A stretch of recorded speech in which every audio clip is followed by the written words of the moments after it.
Okay, let's do a recap of yesterday's trading, my current positions, and a watch list, and the watch list for today. So as you can see, I moved around some positions, and I also sold a little bit of my long inventory. So I sold SHOP. I sold a tiny bit ESIO. I sold CMTA. I moved MYOK to this account. I also sold 50 shares. I moved CUTR to this account. Also sold a few hundred shares, and I moved some LL to this account and sold a few hundred shares. And why I moved these positions is because I went long ChainAg in this account, and it's a triple ETF. I'm not sure it's marginable. So I just didn't want any headaches with margin calls or anything. So I just wanted to be on the safe side and moved some of my exposure to this account. So let's see. Yeah, ChainAg. Now I kind of wish I had done more size, but because the intraday setup was super tight. I got long some. Wow, what a big gap up. I bought some near the open on the 1 and 5 minute highs, and then I added here on the 30-minute highs and just went straight up. And I talked about this trade a few videos ago with a gold nearing a potential breakout level, and I did just what I thought. Now, thanks to this North Korea craziness, we're gapping up a lot. I mean, it's gapping up like $1.50 after hours in pre-market. So on the other hand, everything else is gapping down. The major indices are gapping down. They just, SPYs are holding above the rising 100. Russell is, the gap downs are not that big actually. Russell is down like 0.76%. So it's not super bad. So most of my longs are probably gonna gap down a bunch tomorrow, partially offset by the ChainAg gap up. So it's not too bad. So NTNX, I was hoping it would finally break this range. So I bought it, actually got in it twice, got stopped out twice on small size, and it just couldn't get going. Tandem, I was actually up a bunch on it, but ended up taking a break even on it. Eros, I tried to short it, didn't go down. Juno tried to short it. It was like gap up to the sympathy gap up to the kite buyout. ADMS, I tried to short it, didn't do anything. So ALQA, they had an FDA approval that they haven't PR'd yet, so that was my thesis. I was gonna buy it and sell into the approval. I thought the risk reward was really good. I bought it. I actually started anticipating the breakout. I bought it on this consolidation, and then I added here. The volume was really good, so that was the other reason why I bought it. And I wish I had bought more. I only had 35,000 shares at one point. I could have easily done twice that amount. Considering how tight the stop was, I could have literally risked like 2 cents on it. Guess I was up like 1,500 on it, ended up breaking even on it. CRMD, another one. This thing has had some insider buying, and they canceled their offering. So that was my thesis. When I saw the volume coming in, I bought it. So those were the positions. So basically, overnight, the main changes were I sold some of my current longs and replaced that exposure with ChainAg. Okay, let's look at the watch list. So DCIX, it's a very thin stock, low priced and thin, but it is down 75% in 4 sessions. And if this thing can gap down and sell off further, there may be a bounce in it. I wouldn't be surprised if this thing goes up like 30-50% intraday today, potentially.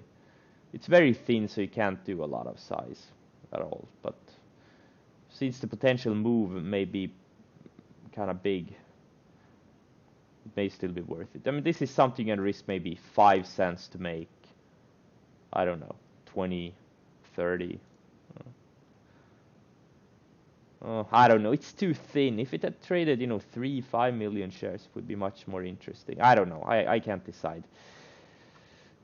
It's too early. Probably nothing I'm gonna look at out of the gate. So this is probably gonna gap down. Maybe a good reversal in it intraday. But probably won't happen if the market can't bounce. If the market just keeps going down, same thing here. I'm looking for a gap down and reversal. Same here. Same here. This one here's nothing here. And dry ships, I'm looking for a gap up, not a gap up, but a breakout over this little, or a breakdown, This thing is super tight, enormous range in this stock. It recently went up over 100, almost 200%, and now it's just going side. They have earnings tomorrow after the close, so it's probably not going to do anything before the earnings, but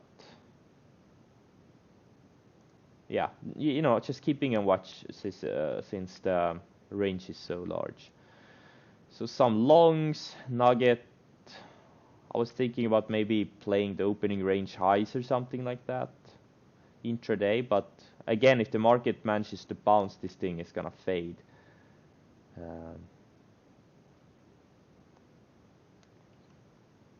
This one I'm looking to buy the dips, maybe low sevens, mid low sevens. This one I'm looking for dips also. So a lot of these things are not gonna trigger. No, and none of these are gonna trigger today, since everything is gonna gap down, and even if the market manages to close strong, I'm pretty sure none of these will trigger. So I also have some former pumps, stocks that have been pumped when the North Korea has launched missiles before. This thing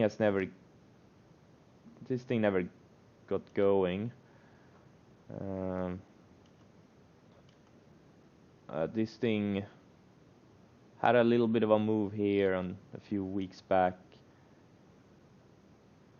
Oh yeah, UVXY. I was thinking about buying it after hours yesterday, because I was kind of sure it would probably gap up, but since I'm already in China again, I just didn't want to go crazy overnight with these triple ETFs.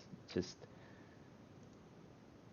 in hindsight, it would have been the right thing to do, but yeah, again, I don't think this is marginable either, so I couldn't have done it anyways.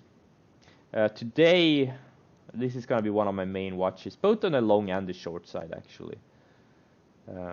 I'm not going to trade any crazy size, maybe a couple of thousand shares, and because this thing can make big moves either way, so don't need to get crazy on it. Another North Korea missile pump. This is the main one.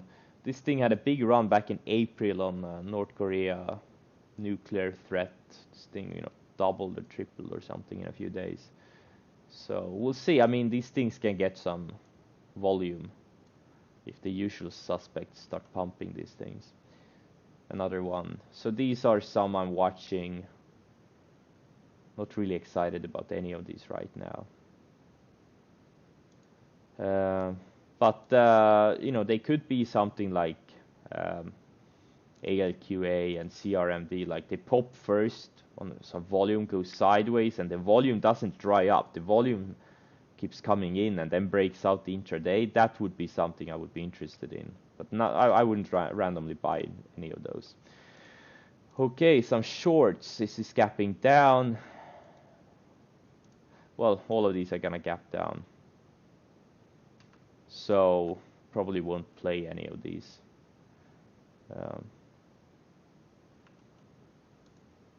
Guess actually went back to highs.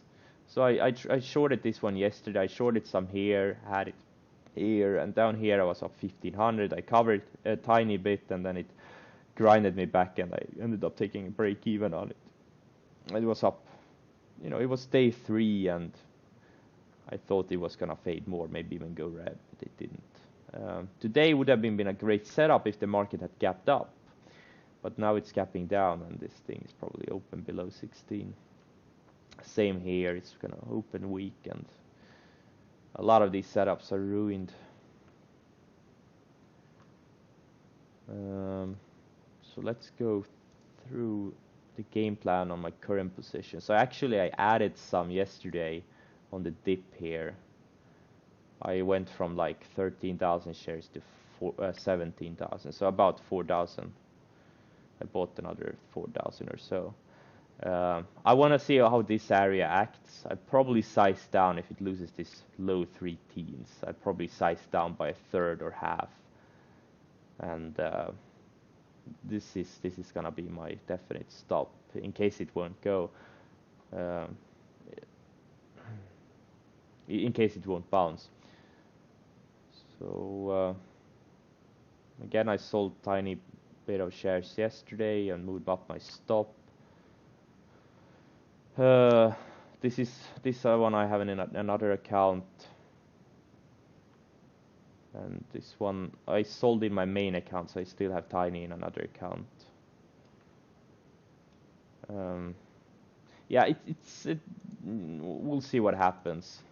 It's kind of hard to tell now if this is gonna be the start of something bigger or if it just bounce and close strong. It's very hard to know. But I would definitely play defense over offense. Because I don't want to give back major profits. Something like this, it's up 4 days in a row. I'll probably sell a bunch right out of the gate. It's very vulnerable to a pullback back to 11 or something. Yeah, that's it. That's my game plan.